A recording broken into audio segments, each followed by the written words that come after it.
यहाँ पर 145 गुवाहाटी के मैदान पर 145 शायद विनिंग टोटल तो नहीं था।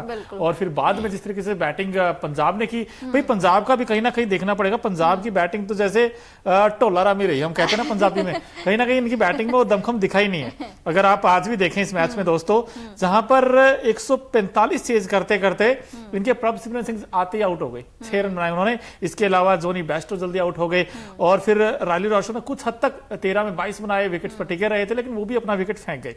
आवेश खान ने उनको आउट किया, लेकिन उसके बाद देखें तो सैम करन एक चट्टान के जैसे खड़े हो गए, जैसे वो अंगद के जैसे पांव जमाया एक जगह और वो हिले ही नहीं, और पूरी तरीके से मैच अपने पाले में डाल दिया। उन्होंने 63 बनाए, नॉट आउट रहे, अच्छी बात ये रही, और उन्होंने विकेट्स भी लिए और आज रन भी बनाए। भाई सैम करन ने लास्ट में आके दिखा दिया कि हाँ मैं कैप्टन हूँ। बिल्कुल, और मैं कैप्टन हूँ। आई थिंक हम लोग बहुत ज्यादा उनके बारे में बोल रहे थे कि 18.5 करोड़ में क्यों लिया है, आज के मुकाबले के लिए लिया था। ऑल्दो पंजाब के लिए ये मुकाबला डेड रबर था, उनके लिए कुछ भी मुकाबला मायने नहीं रखता था। साख के लिए लड़ रहे थे, खाली अपना जो विश्वास फैंस ने उनके ऊपर बनाया है उसके लिए लड़ रहे थे, बट बावजूद उसके सैम करन ने काफी अच्छी बल्लेबाजी भी करी है, साथ साथ गेंदबाजी भी करी है। 3 ओवर में 24 रन खाली उन्होंने लुटाए हैं, 2 विकेट चटकाए हैं और 8 की इकोनॉमी से काफी जबरदस्त इनकी इकोनॉमी रही। साथ साथ हर्षल पटेल की बात करें, इन्होंने भी काफी जबरदस्त फॉर्म दिखाया है। 4 ओवर में 28 रन इन्होंने दिए हैं, मात्र 2 विकेट चटकाए हैं। ऑल्दो लग रहा था कि हर्षल पटेल की स्लोअर वंस यहां पर काम नहीं करेगी,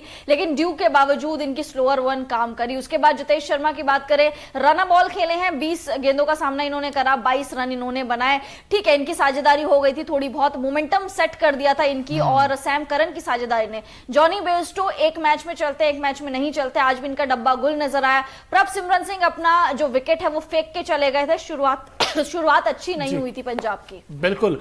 लेकिन दोस्तों एक चीज आपने नोटिस की होगी, ये जो 5 विकेट की हार है और लगातार चौथी हार है आरआर की, अब इस हार ने अब ये टीम नंबर 2 पर ही रहेगी, केकेआर नंबर 1 पर ही रहेगी, क्योंकि केकेआर के तो 19 पॉइंट हो सकते, उनको तो कोई नहीं छेड़ सकता। बिल्कुल, अब इनके तो 16 ही पॉइंट है। अगर ये अगला मुकाबला जीतेंगे तब भी इनके तो 18 ही होंगे। तो कहने का मतलब ये है कि अब तो ये नंबर 2 पर ही रहेगी और जीतेगी अगला मुकाबला, जीतेगी लगता है। पता नहीं। देखिए आज राजस्थान ने बड़ा डिसअपॉइंट करा है और मुझे लग रहा है सबसे ज्यादा डिसअपॉइंट आज अखिल सर होंगे, क्योंकि उनकी फेवरेट टीम है। बट राजस्थान ऐसा खेल दिखाएगी, आखिरी कुछ पुराने पिछले 5 मुकाबलों में किसी ने नहीं सोचा था। एक टाइम पे राजस्थान बड़ी बैलेंस नजर आ रही थी कि इनके पास तो गेंदबाजी है, ट्रेंट बोल्ट हैं, ठीक है, इनके पास यूजी चहल है, बट इस बार राजस्थान को हो क्या गया वो समझ नहीं आ रहा। बिल्कुल, ना सिर्फ अखिल बल्कि जो टीम मैनेजमेंट है, अब उनके सामने कहीं ना कहीं कई सारे सवाल खड़े कर दिए यशस्वी जायसवाल के फॉर्म ने। अब जायसवाल के रन नहीं आ रहे दोस्तों, और जायसवाल के आउट होने का तरीका देखिए। आज भी सैम करन की जो अंदर आने वाली गेंद थी वो तंग करके बैटर पैड में बहुत गैप था, जिसके बाद वो बिना हिले विदाउट एनी फुटवर्क उन्होंने अपना विकेट फेंक दिया।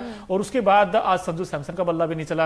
हालांकि रियान पराग फिर एक बार फिर उन्होंने बल्ले वो बार-बार इंप्रूव कर रहे हैं आकर कि भाई मैं बैटिंग कर सकता हूं, और आज भी उन्होंने बैटिंग करके दिखाई। आज भी बैटिंग कर, हालांकि वो हाफ सेंचुरी नहीं बनाई, लेकिन फिर भी उन्होंने उम्मीदें जरूर जगाई। 145 अगर पहुंचा है स्कोर तो उसकी बदौलत ही बदौलत। और आज अच्छी बात यह है कि लोकल बॉय है, अपने होम ग्राउंड पे खेल रहे थे। पिछले साल जब अपने होम ग्राउंड में खेले थे उस टाइम पे नंबर 5, नंबर 6, नंबर 7 पे आया करते थे, लेकिन इस बार नंबर 4 की इन्होंने शोभा बढ़ाई और बड़े ही जबरदस्त तरीके से इन्होंने बल्लेबाजी की। राजस्थान की पूरी टीम में बल्लेबाजी क्रम में अगर बात करें तो सिर्फ इन्हीं का बल्ला चमका है। इन्होंने बता दिया है कि मेरा होम ग्राउंड है, यहाँ पे मैं बेहतरीन तरीके से खेलता हूँ, यहाँ की कंडीशंस को मैं जानता हूँ। बट संजू सैमसन ने थोड़ा सा डिसअपॉइंट जरूर करा, क्योंकि रन बॉल्स खेली, 18 रन इन्होंने बनाए 15 गेंदों का सामना करते हुए, साधारण से 120 की स्ट्राइक रेट के साथ। तो रन बॉल्स इन्होंने खेली, बट रियान पराग इनकी आग जबरदस्त देखने को मिली। 48 रन इन्होंने बनाए 34 गेंदों का सामना करते हुए, 141 का स्ट्राइक रेट, मतलब ऑलमोस्ट 150 के स्ट्राइक रेट से इन्होंने बल्लेबाजी की है। और बारसापारा स्टेडियम आज बहुत ही ज्यादा स्लो पिच नजर आ रही थी, लग नहीं रहा था कि ये टिपिकल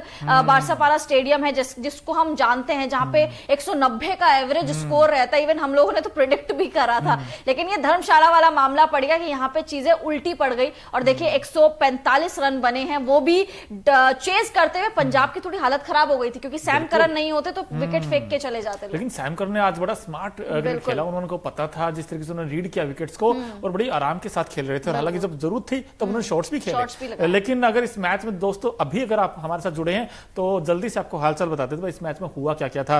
भाई पंजाब किंग्स को 145 का टारगेट था और आरआर की टीम ने पहले बैटिंग की थी। पहले बैटिंग की थी तो वहां पर जायसवाल सिर्फ 4 रन बनाकर आउट हो गए, 1 चौका लगाया उन्होंने। और उसके बाद कैडमोर जिनको मौका मिला था सिर्फ 18 बना सके 23 गेंदों पर। इसके अलावा सैमसन अब कैप्टन से बड़ी उम्मीदें थी कि कैप्टन तो रन बनाएगा, लेकिन नहीं बना पाया। 18 बनाए सिर्फ 15 गेंदों पर। रयान पराग इस टीम के राइजिंग स्टार हैं, बार बार जैसे शशांक और आशुतोष करते हैं उनके लिए यहाँ पर रयान पराग ऐसा काम कर रहे हैं। अश्विन आज ऊपर प्रमोट किया और 28 रन बना के आउट हुए। वो उन्होंने अच्छी पारी खेली, नो डाउट, और कुल मिलाकर रोमन पॉवेल का बल्ला भी नहीं चला और ये टीम 144 बनाती है। अब 144 रन इस विकेट के ऊपर शायद उतने नहीं थे, और जिसके बाद फिर पंजाब की टीम की जब बैटिंग स्टार्ट हुई तो हमें भी लगा कि पंजाब भी फंस गया, क्योंकि पंजाब ने टॉप ऑर्डर ने बड़ा निराश किया, जहां पर प्रभसिमरन सिंह सिर्फ 6 बनाए, जॉनी बेस्टो ने 14 रन बनाए, और जॉनी बेस्टो का इस बैटिंग के साथ अगली बार तो नहीं खरीदेगी पंजाब की टीम, मुझे ऐसा लगता है, क्योंकि 22 में सिर्फ 14 रन है इनके। और रायली रॉसन ने 22 बनाए, सुशांत सिंह आज 0 पर आउट हो गए, और सैम करन और जितेश ने हालांकि 22 जरूर बनाए, लेकिन वो कॉन्फिडेंस तो नहीं दिखा था जितेश की पारी में, और आशुतोष 17 बनाकर नॉट आउट रहे। तो कुल मिलाकर पंजाब के खेमे में जीत जरूर आई है, और कहीं ना कहीं जब जीत आती है, भले ही आप बाहर हो चुके हो, लेकिन कहीं ना कहीं कॉन्फिडेंस थोड़ा बूस्ट तो करेगी, काफी ज्यादा बूस्ट करेगी। और देखिए लगातार हारते जा रही है राजस्थान की टीम जो है, और सामने पंजाब है जो अपना डेड रबर मुकाबला खेल रही थी। पंजाब भी जीत गई, राजस्थान को थोड़ा सा सोचना पड़ेगा कि अपने आगे सिर्फ क्यों लगा लेने से सब सारी चीजें सॉर्ट आउट नहीं हो जाती।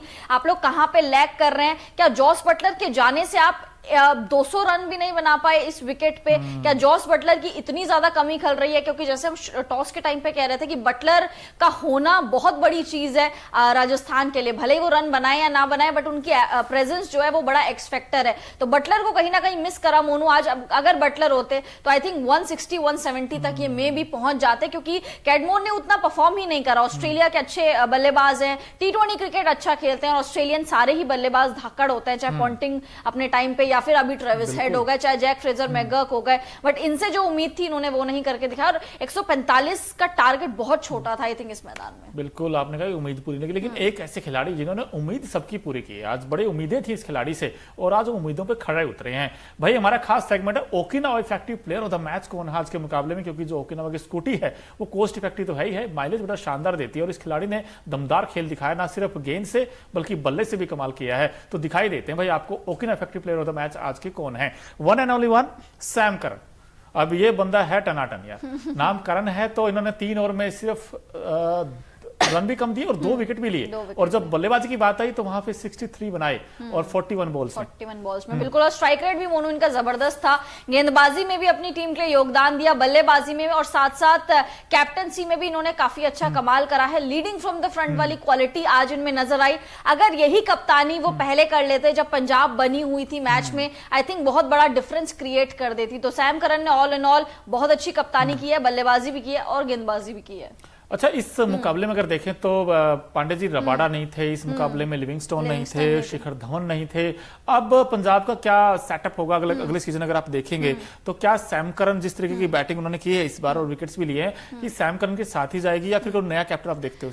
देखिए मुझे लगता है सैम करन के साथ में भी ना जाए, क्योंकि सैम करन को 18.5 करोड़ में लिया था। I don't think so 18.5 crore वो जस्टिफाई कर रहे हैं। ठीक है, मुकाबले वो जिता रहे हैं, लेकिन अपनी टीम को चैंपियन नहीं बना, एक ही जीता है, अपनी टीम को चैंपियन नहीं बना पा रहे हैं। और डेड रबर अगर आप मुकाबला जीत रहे हो तो उसमें कोई हो हल्ला नहीं होना चाहिए कि वाओ आपने क्या कर दिया। तो आई थिंक सैम करन को रिलीज कर देना चाहिए। मेगा ऑक्शन आ रहा है, और अगर इनको खरीदना भी है तो कम प्राइस में 18.5 करोड़ वेस्ट करना इन पे कोई सेंस नहीं है उस बात का। चलिए अब पंजाब के बाद अब बात करते हैं आरआर की, लेकिन उससे पहले भाई गुवाहाटी में मुकाबला था और वहां पे खूब सारे रंग हमें देखने को मिले। और दोस्तों अगर आपने कुछ मिस कर दिया हो तो उसकी गारंटी हम लेते हैं, क्योंकि हम आपको कुछ ऐसी झलकियां दिखाएंगे जो आप याद रखेंगे, और क्या खूबसूरत पिक्चर्स हैं। तो हमारा खास सेगमेंट है Okinawa colourful moment of the match, क्या क्या है आज के मुकाबले में। भाई गुवाहाटी का बारसपारा स्टेडियम बिल्कुल तैयार था दोनों टीमों के लिए। देख ही लेते हैं भाई ये भी कुछ खास झलकियां, क्योंकि जो ओकिनावा की स्कूटी है 7 से 8 कलर में आते हैं, आज तक रंग भी थे वहां पर, यहाँ पर पिंक सिटी कुछ ऐसा नजर आया। बिल्कुल, देखिए पिंक सिटी, पिंक समंदर हम बोलते हैं ना, येलो समंदर, आज पिंक समंदर देखने को मिला। यहाँ पे सैम करन और संजू सैमसन साथ में खड़े हुए, दोनों की ड्रेस भी बहुत ज्यादा मिलती है, एक तरफ पिंक कलर की ड्रेस है, एक तरफ रेड कलर की ड्रेस है। यहाँ पे बारसापारा स्टेडियम जो है बहुत ही ज्यादा खूबसूरत लग रहा है, और जब लाइट्स होती है यहाँ पे मोनू तो और भी ज्यादा मजा आता है। जैसे धर्मशाला का स्टेडियम आपने देखा होगा, बहुत खूबसूरत लगता है रात को, तो ये वाला स्टेडियम भी बहुत प्यारा लगता है रात को। और यहाँ पर ना ऐसा नहीं था कि यार पंजाब का ज्यादा क्राउड था या आरआर का, दोनों का ही ज्यादा क्राउड था, लेकिन मुझे ऐसा लगा कि थोड़ा सा ना पिंक ज्यादा कुछ था, क्योंकि वहां पर जो लाइटें गिरी थी ना और जो फैंस आए थे वो आरआर को सपोर्ट करने आए थे। बट आरआर की लगातार चौथी हार, अब यहाँ पर इतने सारे सवाल हो गए हैं। एक तो जायसवाल का फॉर्म नंबर 1 चीज, नंबर 2 चीज ये है कि अब बटलर का जाना, अब आगे का आप कैसे देखते हो सिनारियो, क्योंकि आरआर के लिए भी तो बड़ा इंपॉर्टेंट हो जाएगा ना, जब 4 हार है, भले